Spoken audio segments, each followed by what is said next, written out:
Good morning student. आज हम अपना चैप्टर स्टार्ट करेंगे अंडरस्टैंडिंग सेक्युलरिज्म।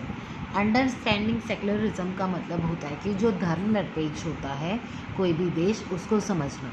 फर्स्ट चैप्टर में भी हम सेक्युलरिज्म के बारे में जान चुके हैं। सेक्युलरिज्म क्या होता है कि किसी एक धर्म को इम्पोर्टेंस ना देके सभी धर्मों को इक्वली ट्रीट करना। अगर हम भारतीय संविधान की बात करें, इंडियन कॉन्स्टिट्यूशन की बात करें, तो इंडियन कॉन्स्टिट्यूशन में भी क्या है कि धर्मनिरपेक्षता या फिर सेक्युलरिज्म की बात की गई थी।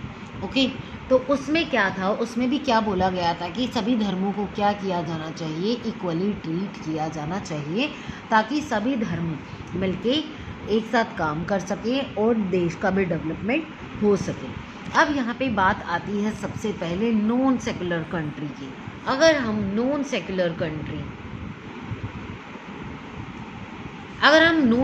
कंट्री की बात करें तो नॉन सेक्युलर कंट्री कौन सी कंट्री होती है? वो कंट्री होती है जो क्या होती है, सेक्युलरिज्म को नहीं मानती, बल्कि वो क्या करती है, सिर्फ एक धर्म को प्रमोट करती है। जैसे अगर हम सऊदी अरेबिया का एग्जांपल ले तो सऊदी अरेबिया में क्या होता है कि जो मुस्लिम धर्म होता है उसको ज़्यादा इम्पोर्टेंस दी जाती है। तो क्या कहलाती है वो कंट्री? नॉन सेक्युलर कंट्री कहलाती है। अगर हम सेक्युलर कंट्री की बात करें तो सेक्युलर कंट्री क्या कहलाती है? वो होती है जो क्या करती है, सभी धर्मों को इक्वली ट्रीट करती है, सभी धर्मों को इक्वल मानती है। लेकिन जो नॉन सेक्युलर कंट्री होगी, ना वो किसी गवर्नमेंट की पॉलिसी को मानती है, ना वो सभी धर्मों को इक्वल मानती है, ना इम्पोर्टेंस देती है। तो इंडिया क्या हुई, एक सेक्युलर कंट्री है जहाँ पे क्या होता है, सभी व्यक्तियों को इक्वल अपॉर्चुनिटी दी जाती है और एक साथ मिलके वहाँ के लोग अपना डेवलपमेंट करते हैं। अब हमारे सामने तीन चीज़ें निकल के आती हैं। अब हम उनको डिस्कस करते हैं कि कौन कौन सी। एक होता है आपका डिस्क्रिमिनेशन, दूसरा एक्सक्लूजन और थर्ड होता है परसेक्शन। तो अगर हम डिस्क्रिमिनेशन की बात करें तो इसका मतलब होता है भेदभाव। कि अगर हम हिस्ट्री देखें, भारत का इतिहास देखें, तो क्या होता है, लगातार सालों से क्या होता आया है, भारत में जो धर्म के आधार पर लोगों के साथ भेदभाव होता आया है। कि जैसे हिंदू धर्म के लोग क्या होते हैं, जैसे मुस्लिम धर्म के लोगों के साथ उन्हें मंदिर में नहीं आने देते, या फिर क्या होता है, भेदभाव करते हैं कि भाई ये हमारे साथ नहीं पढ़ेगा। जैसे क्लास में अगर 18 बच्चे हिंदू धर्म से बिलोंग करते हैं और 2 मुस्लिम हैं, तो क्या करते हैं, उनके साथ डिस्क्रिमिनेट करते हैं, उनके साथ भेदभाव करते हैं। सेकेंड होता है एक्सक्लूजन। एक्सक्लूजन का मतलब होता है एक तरीके से बहिष्कार कर देना, बिल्कुल उन्हें हटा देना। कि क्या होता है कि उन्हें बिल्कुल क्या होता है, अलग कर दिया जाता है, उन्हें बिल्कुल आइसोलेट कर दिया जाता है, उन्हें अपॉर्चुनिटीज़ नहीं दी जाती, उन्हें नौकरी भी नहीं दी जाती है। ठीक है, उसके बाद होता है परसिक्यूशन। अगर हम परसिक्यूशन की बात करें, परसिक्यूशन का मतलब क्या होता है, एक तरीके से क्या होता है, किसी को दबाना, मतलब उसको अपने व्यूज़ एक्सप्रेस करने का अधिकार नहीं होता है, या फिर उससे उसकी स्वतंत्रता क्या होती है, छीन ली जाती है। तो इसके बारे में हमने डिस्कस किया था ऑनलाइन क्लास में भी। उसके बाद यहाँ पे क्या हुआ है, ज्यूज़ का एग्जाम्पल दिया गया है, जो क्या थे, हिटलर के समय में जर्मनी थे। तो ज्यूज़ क्या थे, काफ़ी परेशान थे, वो हिटलर के अंतर्गत नहीं रहना चाहते थे, क्योंकि क्या होता था, उनके साथ बहुत बुरा व्यवहार किया जाता था। बाद में उन्होंने क्या किया, एक और एग्जांपल इसमें हम ले सकते हैं मुस्लिम्स और क्रिश्चियंस का। बाद में मुस्लिम और क्रिश्चियंस क्या थे, माइनॉरिटीज़ में आ गए थे, क्योंकि जो जूइश थे वो इज़राइल में चले गए थे। ठीक है, और वहाँ पे जाके उन्होंने क्या किया था, वहाँ पे मुस्लिम और जो क्रिश्चियंस हैं वो आ गए थे, और वहाँ पे ज्यूज़ ने क्या किया था, उनको प्रताड़ित करना स्टार्ट कर दिया था। जो जेविश लोग थे उनको क्या किया था, हिटलर ने परेशान किया था, जब उन्होंने क्या की थी, अपनी एक अलग कंट्री बना ली थी, इज़राइल। ठीक है, इज़राइल में उन लोगों ने फिर क्या किया, जो मुस्लिम और क्रिश्चियन थे उनके साथ भेदभाव किया था। अब एक बात आती है यहाँ पे, हम ग्राउंड ऑफ रिलीजन, जिसके बारे में हमने अभी ऊपर पढ़ा है, ग्राउंड ऑफ रिलीजन। अगर हम ग्राउंड ऑफ रिलीजन की बात करें तो ग्राउंड ऑफ रिलीजन होता है, one religion is given official recognition. कि कोई एक ऐसा धर्म जिसको क्या होता है, इम्पॉर्टेंस दे दी जाती है। ठीक है, एक ऐसा धर्म जिसमें क्या होता है, उसी एक धर्म को प्रमोट किया जाता है। जैसे हम एग्जांपल ले सकते हैं, अगर हम भारत का एग्जांपल लें तो भारत में क्या है, हिंदू ज़्यादा मात्रा में है। अगर हम हिंदुओं की कोई ज़्यादा इम्पोर्टेंस देंगे तो क्या होगा, हिंदू एक क्या हो जाएगा, ऐसा रिलीजन हो जाएगा जिसको गवर्नमेंट भी क्या कर रही है, बड़े स्तर पे क्या कर रही है, बड़े लेवल पे क्या कर रही है, उसको प्रमोट कर रही है। तो क्या भारत एक सेकुलर कंट्री कहलाएगा? बिल्कुल भी नहीं कहलाएगा। तो इस चैप्टर में हम क्या चीज़ डिस्कस करने वाले हैं वो देख लेते हैं। सबसे पहले हम व्हाट इज सेकुलरिज्म को डिस्कस करते हैं। अगर मैं सेकुलरिज्म का मीनिंग देखूं तो इसमें क्या होता है कि हर धर्म को क्या होता है, इक्वली ट्रीट किया जाता है। सेकुलर का मतलब क्या होता है, separation of religion from the state, मतलब किसी भी धर्म को किसी राज्य से जोड़ा नहीं जाता, बल्कि जो धर्म होता है उसे हमेशा राज्य से अलग रखा जाता है। अगर हम पास्ट की बात करें, अगर हम पहले की बात करें तो पहले क्या होता था, थियोक्रेटिक सोसाइटी होती थी। थियोक्रेटिक सोसाइटी का मतलब होता है कि जो धर्मगुरु होते थे, हमारे कुछ धर्मगुरु होते थे या फिर किंग्स होते थे या फिर कुछ पुजारी हो सकते हैं, ठीक है, जिनकी क्या होती थी, काफ़ी चलती थी और उन्हीं के अकॉर्डिंग क्या होता था, सारा कामकाज होता था, या फिर उसी के अकॉर्डिंग क्या होता था, धर्मों को इम्पोर्टेंस दी जाती थी। तो उसमें क्या होता था, सिर्फ एक ही राजा होता था, एक ही धर्मगुरु होता था, उसकी आज्ञा का पालन सभी लोग करते थे। तो अब हमारे सामने आता है question, why we separate religion from the state, कि हमें धर्म को स्टेट से, किसी भी कंट्री से अलग करने की ज़रूरत क्यों होती है। Why it is important to separate religion from the state, कि हमें किसी भी धर्म को क्या होता है, क्यों किसी राज्य से अलग करने की ज़रूरत है। तो इसमें फर्स्ट आता है कि कोई भी राज्य क्या होता है, किसी भी धर्म को मान सकता है। तो यहाँ सबसे पहले आता है, पहला आपने जो लास्ट चैप्टर में भी हमने डिस्कस किया है, तो मैं इसको दोबारा से यहाँ पे लिख देती हूँ, right to freedom of religion.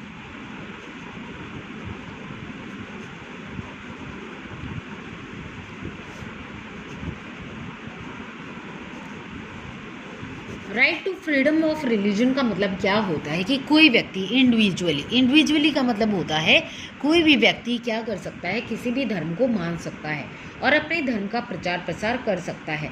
अगर स्टेट के हाथ में ये पावर दे दी जाए कि वो किसी धर्म को इम्पोर्टेंस देंगे या ऐसा कुछ पावर दे दी जाए, तो वो स्टेट क्या करेगा, अपनी पावर का मिसयूज भी कर सकता है।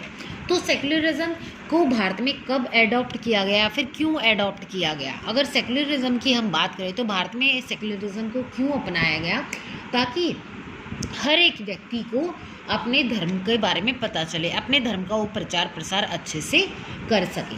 फिर आता है रिलीजियस टॉलरेंस। अगर हम रिलीजियस टॉलरेंस की बात करें तो रिलीजियस टॉलरेंस का मतलब क्या होता है कि हम किस हद तक किसी धर्म को इक्वली ट्रीट करते हैं, किस हद तक हम किसी धर्म को मानते हैं या अपनाते हैं, ठीक है, सभी साथ रहेंगे, कैसे हम रहेंगे, सभी धर्मों के लोगों को एक साथ लाया जा सकता है। जैसे यहाँ पे अभी आपको एक पिक्चर दिखाई गई है, इस पिक्चर में क्या लिखा है, यहाँ पे हिंदू भी दिखाया गया है, ठीक है, सिख भी दिखाया गया है, मुस्लिम है, ये सिख है और यहाँ पे हिंदू दिखाया गया है और ये क्या है, आपस में गले मिले हुए हैं और ऊपर लिखा है हम साथ साथ हैं। ये मस्जिद लिखा हुआ है, ये मंदिर है, ये गुरुद्वारा है और ये क्या है, ऊपर गॉड लिखा हुआ है। तो ये एक तरीके से मंदिर, मस्जिद और ये क्या है, गुरुद्वारा दिखा दिया और ये क्रिश्चियंस का दिखा दिया और क्या दिखाया है कि हम सभी साथ साथ हैं। तो ये क्या है, एक तरीके से हमारे रिलीजियस टॉलरेंस को दिखाता है। रिलीजियस टॉलरेंस का मतलब ही ये होता है कि हम किस हद तक किसी धर्म को इम्पोर्टेंस देते हैं। अब हम दोबारा से अपने इसी टॉपिक पे आते हैं, why is it important to separate religion from the state, कि हमें रिलीजन को स्टेट से अलग करने की क्यों ज़रूरत है। अगर हम बात करें स्टेट की, तो स्टेट को हम कंट्री से भी जोड़ते हैं, ठीक है, तो क्यों जोड़ते हैं हम कंट्री से, क्यों, कंट्री क्या होती है, एक सॉवरेन कंट्री होती है जो अपने डिसीजन क्या होती है, खुद लेती है, ठीक है, वो किसी के ऊपर डिपेंड नहीं होती है अपने डिसीजन लेने के लिए। तो इसमें पहला पॉइंट आता है आपका डेमोक्रेसी मतलब एक तरीके से डेमोक्रेटिकली अपने डिसीजन वो ले सकती है, to function democratically. Second point इसी में डिस्कस कर लेते हैं यहाँ पे, टू फंक्शन डेमोक्रेटिकली। डेमोक्रेटिकली का मतलब क्या होता है कि जहाँ व्यक्तियों को पूरी स्वतंत्रता दी जाती है, वो अपने रिप्रेजेंटेटिव को क्या करते हैं, चुनते हैं या चूज़ करते हैं, ठीक है। तो यहाँ पे क्या होती है, इंडिविजुअल फ्रीडम की भी बात होती है कि किसी व्यक्ति को क्या होती है, अपनी स्वतंत्रता उसे दी जानी चाहिए, उससे उसकी फ्रीडम नहीं छीनी जानी चाहिए। और यहाँ पे क्या होती है, मेजॉरिटी की बात भी होती है कि हिंदू हमारे देश में क्या है, ज़्यादा मात्रा में है और क्रिश्चियन क्या है, कम है। अगर हिंदुओं को हम ज़्यादा पावर दे देंगे तो क्या करेंगे, अपनी पावर का मिसयूज़ कर सकते हैं। तो इसलिए क्या होता है, हमें क्या होता है, डेमोक्रेटिकली सभी धर्मों को इम्पोर्टेंस दी जानी चाहिए, सभी धर्मों को इक्वल माना जाना चाहिए। फिर हमारे सामने एक बात आती है, दोबारा से एक और पॉइंट आता है, फ्रीडम ऑफ इंडिविजुअल।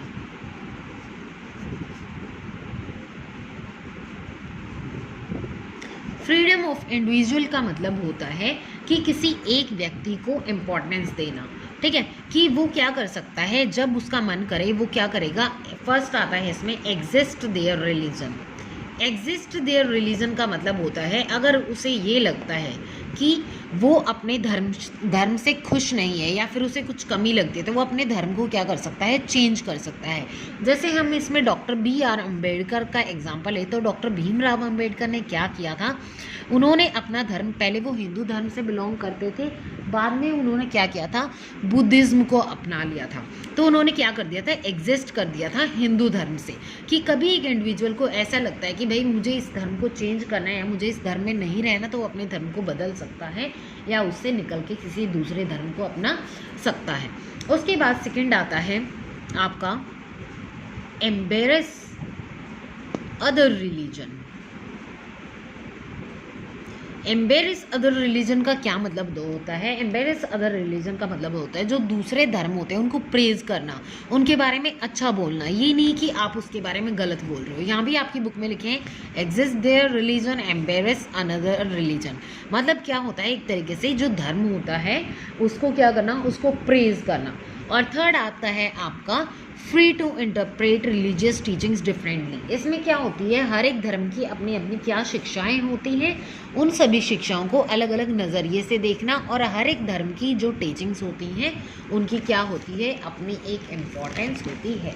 तो इससे आपको क्या समझ में आया, यही आया कि हम धर्म को क्यों किसी स्टेट से अलग नहीं कर सकते, क्यों, क्योंकि क्या होता है, डेमोक्रेटिकली फंक्शन करती है कोई भी कंट्री।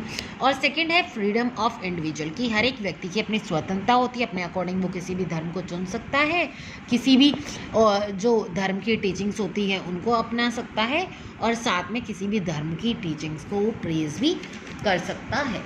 नेक्स्ट टॉपिक आपका आता है what is an Indian secularism, कि भारतीय जो भारत का जो धर्मनिरपेक्षता है उसके बारे में अब हम यहाँ पर डिस्कस करेंगे। इंडिया क्या है, एक सेक्युलर कंट्री, मतलब एक धर्मनिरपेक्ष देश है जो किसी भी धर्म को क्या करता है, बढ़ावा नहीं देता, बल्कि सभी धर्मों को वो इक्वली ट्रीट करता है। अगर अब हम ऑब्जेक्टिव्स की बात करें तो भारत के भी क्या है, कुछ अपने ऑब्जेक्टिव्स होते हैं। तो इसमें कुछ ऑब्जेक्टिव्स कौन कौन से हैं वो देख लेते हैं। फर्स्ट ऑब्जेक्टिव ये है, one religious community does not dominate another, कि कोई धर्म के समुदाय के लोग एक जगह रहते हैं तो वो दूसरे धर्मों के लोगों को दबा नहीं सकते या उनका शोषण नहीं कर सकते हैं। नेक्स्ट आता है some members do not dominate other members of the same religious community. इसमें ये बताया गया है कि कुछ ऐसे मेंबर्स होते हैं जो क्या होते हैं, जैसे अपर कास्ट के होते हैं, ठीक है, लेकिन उसी सेम कास्ट के क्या होते हैं, जो थोड़ी गरीब होते हैं, तो क्या कर सकते हैं, कभी भी अपने ही सेम कम्युनिटी के लोगों को दबा नहीं सकते रिलीजन के बेस पे। इसके बाद आपका नेक्स्ट पॉइंट आता है जिसको हम डिस्कस कर लेते हैं, जिसमें आता है that the state does not enforce any particular religion no take away the religious freedom of individual. इसमें यही होता है कि जो स्टेट होता है वो हमेशा न्यूट्रल रहे, वो किसी को प्रेशराइज नहीं कर सकता कि आपको इसी धर्म को मानना है या फिर इसी को फॉलो करना है। तो ये क्या थे, कुछ ऑब्जेक्टिव्स थे जिनके बारे में हमने डिस्कस किया कि कोई भी रिलीजियस कम्युनिटी के क्या कर सकते हैं, दूसरी कम्युनिटी के लोगों को प्रेशराइज नहीं कर सकते, अपनी सेम कम्युनिटी के लोगों को भी प्रेशराइज नहीं कर सकते, और स्टेट को क्या रहना है, हमेशा न्यूट्रल रहना है, वो किसी एक धर्म को मानने के लिए लोगों को प्रेशराइज नहीं कर सकता है। अब इंडिया इन ऑब्जेक्टिव्स को कैसे अचीव करेगा उसको देखते हैं। तो यहाँ पे पहली स्ट्रेटजी आती है आपकी strategy of distancing itself from religion. इसको हम डिटेल में डिस्कस करेंगे, ये आपकी फर्स्ट स्ट्रेटजी है। इसके बाद आपकी सेकंड स्ट्रेटजी आती है, उसके बारे में भी मैं पहले आपको उसका नाम बता देती हूँ। सेकंड स्ट्रेटजी आपकी आती है स्ट्रेटजी ऑफ नॉन इंटरफेरेंस, और उसके बाद आती है आपकी थर्ड स्ट्रेटजी जिसमें आता है स्ट्रेटजी ऑफ इंटरवेंशन। अगर हम फर्स्ट स्ट्रेटजी से देखें तो फर्स्ट स्ट्रेटजी होती है strategy of distancing itself from religion. इसमें क्या होता है, अब हम इस स्ट्रेटजी को क्या करते हैं पूरा डिस्कस करते हैं। अगर हम इंडियन स्टेट की बात करें तो इंडियन स्टेट में क्या था, किसी भी रिलीजियस ग्रुप को क्या किया जाता है, सपोर्ट नहीं किया जाता, ठीक है। किसी एक धर्म को इम्पोर्टेंस नहीं दी जाती है। वहाँ पे सरकार क्या होती है, जितने भी सरकारी इंस्टीट्यूशंस होते हैं जैसे स्कूल्स हो गए, कोर्ट हो गया या फिर पुलिस वगैरह हो गई, वो किसी एक धर्म को क्या करते हैं, प्रमोट नहीं करते हैं, ठीक है। वो क्या मानते हैं कि सभी धर्म हमारे सामने इक्वल हैं। तो वहाँ पे उन्होंने क्या बातें रखी हैं, अब हम एक डिस्कशन, एक स्टोरी दी गई है उसको डिस्कस कर लेते हैं। इस स्टोरी में क्या बताया गया है कि एक गवर्नमेंट स्कूल है जो कहाँ पे है, सीमापुर में है। वहाँ पे बच्चे क्या करना चाहते हैं, एक रिलीजियस फेस्टिवल सेलिब्रेट करना चाहते हैं। तो वो अपने सर से जाके बात करते हैं कि सर नेक्स्ट मंथ हम बड़ा रिलीजियस फेस्टिवल सेलिब्रेट करना चाहते हैं, क्या हम स्कूल में सेलिब्रेट कर सकते हैं इस साल। तो उसके बाद उनके सर काफ़ी डर जाते हैं और वो कहते हैं कि रेखा ऐसा बिल्कुल भी पॉसिबल नहीं है। जो लड़की पूछती है उसका नाम क्या होता है, रेखा होता है। तो कहता है, उनके सर कहते हैं कि ये बिल्कुल भी पॉसिबल नहीं है, हम स्कूल में ये रिलीजियस फेस्टिवल बिल्कुल भी सेलिब्रेट नहीं कर सकते हैं। तो उसके बाद बच्चे कहते हैं कि सर क्यों नहीं कर सकते हैं, तो क्योंकि उनकी तो क्या होते हैं, डिमांड होती है कि हम कर सकते हैं। तो उसके बाद उनके सर बोलते हैं कि ये गवर्नमेंट स्कूल है और गवर्नमेंट स्कूल में हम किसी भी रिलीजन को इस तरीके से प्रमोट नहीं कर सकते हैं, क्योंकि गवर्नमेंट के जो रूल्स होते हैं उनमें भी लिखा होता है कि सभी धर्मों के साथ इक्वली ट्रीट किया जाना चाहिए। लेकिन प्राइवेट स्कूल की बात करें तो प्राइवेट स्कूल में क्या होता है, अपने अपने धर्म के अकॉर्डिंग लोग क्या करते हैं, अपने अपने धर्म को प्रमोट करते हैं।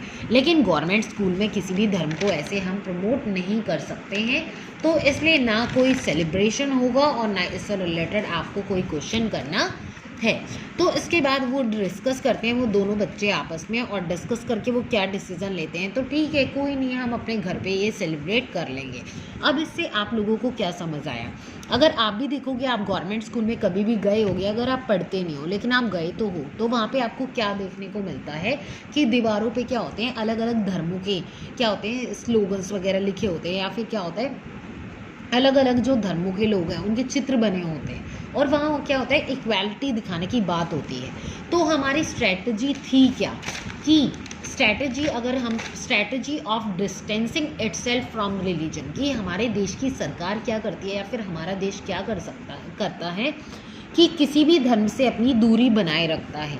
क्यों, क्योंकि अगर वो इंटरफेयर करेगा तो उससे क्या होगा, क्या भारत एक सेकुलर कंट्री कहलाएगा, बिल्कुल भी नहीं कहलाएगा। इसके बाद हम अपनी नेक्स्ट स्ट्रेटजी पढ़ते हैं जो है आपकी strategy of non interference. Interference से क्या समझते हो, दखल अंदाजी करना, और नॉन इंटरफेरेंस से क्या मतलब है कि दखल अंदाजी ना करना। इस स्ट्रेटजी में क्या होता है कि कोई भी रिलीजियस मैटर होता है उसमें देश कोई भी इंटरफेयर नहीं करता, या फिर वहाँ की गवर्नमेंट इंटरफेयर नहीं करती। वहाँ की जो लोगों की रिलीजियस प्रैक्टिसेस होती हैं उसमें भी इंटरफेयर नहीं किया जाता। जैसे धर्म के नाम पे बहुत सारे लोगों की अपनी रिलीजियस फीलिंग्स होती हैं, जैसे लोग क्या करते हैं, पगड़ी बांधते हैं, या फिर पंजाबी लोगों में क्या होता है, पगड़ी बांधी जाती है या फिर कटार भी रखते हैं, ठीक है। तो हम उनको रोक नहीं सकते हैं, गवर्नमेंट उस पर क्या करती है, रोक टोक नहीं लगाती है। अगर हम मुसलमानों की बात करें तो मुस्लिम जो औरतें होती हैं वो क्या होती है, बुर्खा पहनती है, तो हम क्या कर सकते हैं, रोक टोक नहीं लगा सकते कि आप बुर्खा नहीं पहनोगे, क्योंकि वो उनके रिलीजियस प्रैक्टिस है। तो गवर्नमेंट क्या करती है, भारतीय जो सरकार है वो इन चीज़ों पे रोक टोक नहीं लगाती है। अब हम यहाँ पे एक छोटी सी स्टोरी पढ़ते हैं, उससे आपको समझ आ जाएगा कि इसमें कहना क्या चाहते हैं। इसमें क्या है, दो दोस्त हैं, वो क्या है, उनमें से एक दोस्त नया स्कूटर लेके आया, तो वो ऐसे राइड पे चले जाते हैं कि चलो घूमने चलते हैं। तो उनमें से एक क्या है, परमजीत है, जो क्या है, पंजाबी है, ठीक है, सिख है वो, और उसने हेलमेट नहीं पहना। तो उसका फ्रेंड उसको कहता है कि तुमने हेलमेट क्यों नहीं पहना, तुम्हारे पोल्यूशन भी लगेगा तुम्हें, और साथ में पोल्यूशन भी का भी इफेक्ट पड़ेगा तुम पे, और साथ में तुम्हारा फाइन भी लग सकता है। तो वहाँ पे परमजीत कहता है कि मेरे ऊपर फाइन नहीं लग सकता क्योंकि मैं एक सिख हूँ, और हमारी पगड़ी क्या होती है, बहुत इंपॉर्टेंट पार्ट होती है हमारे रिलीजन का, और गवर्नमेंट मुझे फोर्स भी नहीं कर सकती हेलमेट पहनने के लिए। तो वो काफ़ी खुश होके ये बात बोलता है कि भाई गवर्नमेंट इंटरफेयर भी नहीं कर सकती है, गवर्नमेंट हमें फोर्स भी नहीं कर सकती है हेलमेट पहनाने के लिए। तो वहाँ पे क्या है कि जो इंडिया की बात करें तो इंडिया क्या करती है, जिनके भी अपने सेंटिमेंट्स होते हैं, किसी धर्म की प्रैक्टिस होती है, उनकी क्या करती है, रिस्पेक्ट करती है।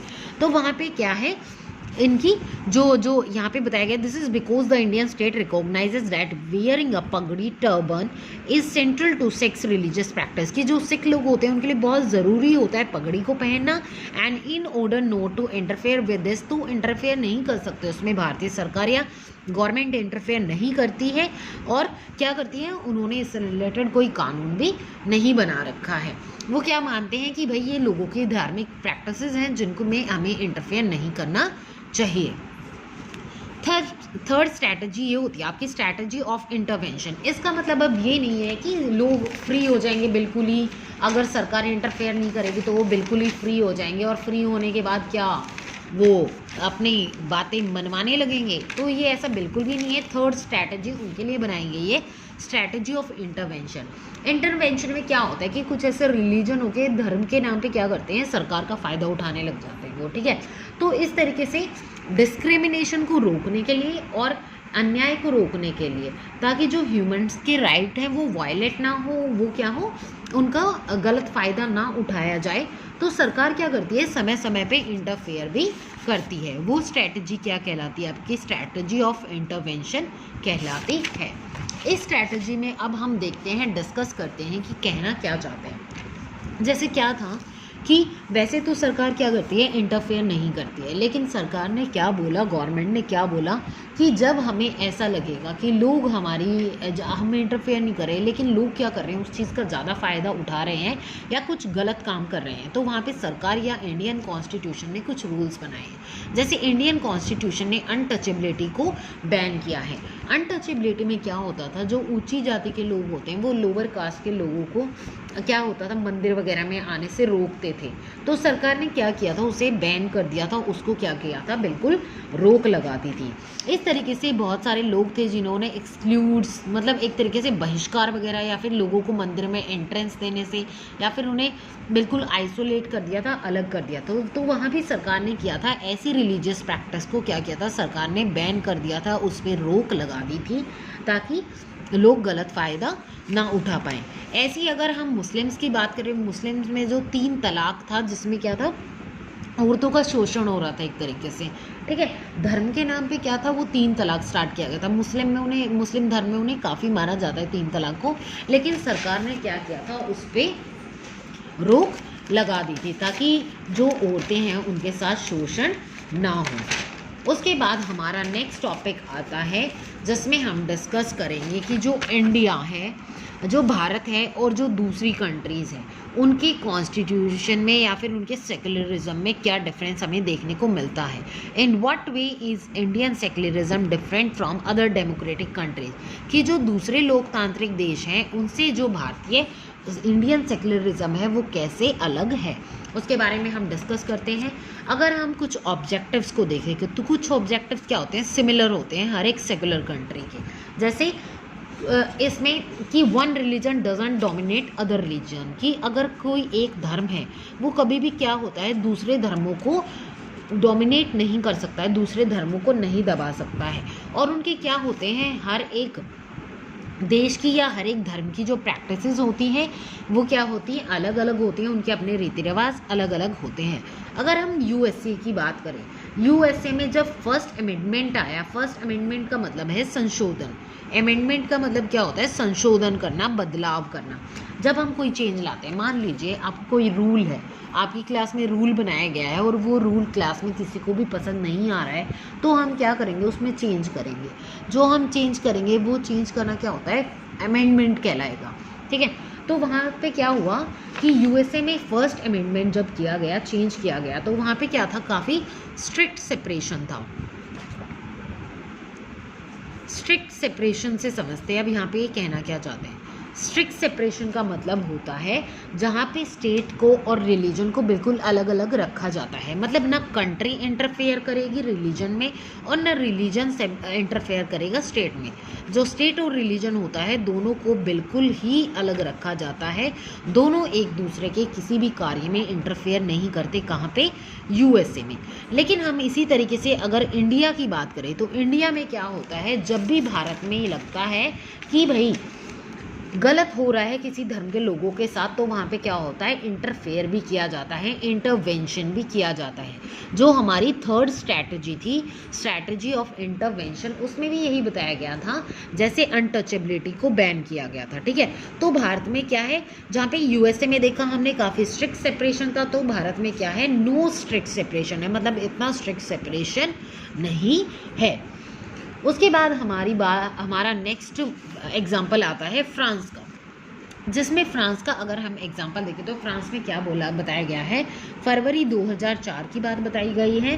फ्रांस में क्या हुआ था, वहाँ पे एक लॉ पास किया गया कि जितने भी स्टूडेंट्स होंगे वो क्या करेंगे, जितने भी रिलीजियस साइन होते हैं, जैसे भाई कोई क्रॉस का साइन पहन लेता है, कोई बुर्खा पहनता है, कोई पगड़ी बांधता है, ये कोई भी पहन के कॉलेज में या स्कूल वगैरह में नहीं आएंगे। ये बात बोली गई थी कहाँ पे, फ्रांस में। लेकिन इंडिया में क्या है, ऐसी चीज़ें बैन नहीं है।